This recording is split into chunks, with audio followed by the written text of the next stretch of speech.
ஊஞ்சலுடைய இது பார்த்தீங்கன்னா length variation ஆகுது இல்லைங்களா? Due to the length variation oscillation of the pendulum வந்து அந்த மூவ்மெண்ட் சேஞ்ச் ஆகும். ஏன்னா ஹைட்டாக இருக்குது, இன்னொன்று ஷார்ட் இல்லைங்களா?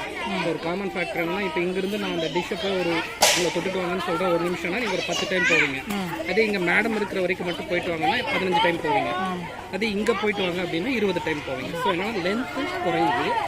ஸோ அதனுடைய ஆசிலேஷன் என்ன ஆகுது? சேஞ்ச் ஆகுது. ஸோ நம்ம இந்த 8th படிச்சிருப்பீங்க, அந்த ஒரு நூலில் வந்து ஒரு குண்டு கட்டி அதனுடைய தொலைதூரம் எப்படின்னு பார்க்குறது. ஸோ அந்த மாதிரி கான்செப்ட் தான் அது. தேங்க்யூ. ஸோ அது பார்த்தீங்கன்னா சிமிலர் பெண்டுலம் அப்படின்னு சொல்லுவாங்க. ஸோ அதனுடைய ஆசிலேஷன் ஒரு பெண்டுலத்துடைய ஆசிலேஷன் வந்து இன்னொரு பெண்டுலத்துக்கு அந்த மரப்பட்டை மூலிமா ட்ரான்ஸ்ஃபர் ஆகும். ஸோ இது நீங்கள் ரெண்டுமே புஷ் பண்ணணுங்கிற அவசியமே கிடையாது. அதனுடைய வேகம் குறைய இது அதிகமாகும், இது குறைய அது அதிகமாகும். ஸோ எப்போ நியூட்ரல் ஆகுதோ அப்போ தான் இது ஸ்டாப் ஆகும் அப்படிங்கிறது. இந்த சிலைகளும் இதே தான், பேசும் சிலைன்னு சொல்லுவாங்க. ஒரு இடத்துல பேசுறீங்கன்னா இன்னொரு இடத்துல காது வச்சு கேட்குறாங்க. ஏன்னா அடியில் வந்து டியூப் இருக்குது. ஸோ அந்த டியூப்பில் என்ன ஆகுதுன்னா உங்களுக்கு சவுண்டு ட்ராவல் ஆகுது இருக்கும் அடியில். அங்கே இருக்கிறது பார்த்தீங்கன்னா அந்த சவுண்டு வந்து எப்படி ப்ரொடியூஸ் ஆகுது அந்த டியூப் இருக்கு. அதே சார் அந்த குழந்தைங்க இது வந்து லைக் டிஎன்ஏ ஸ்ட்ரக்சர்.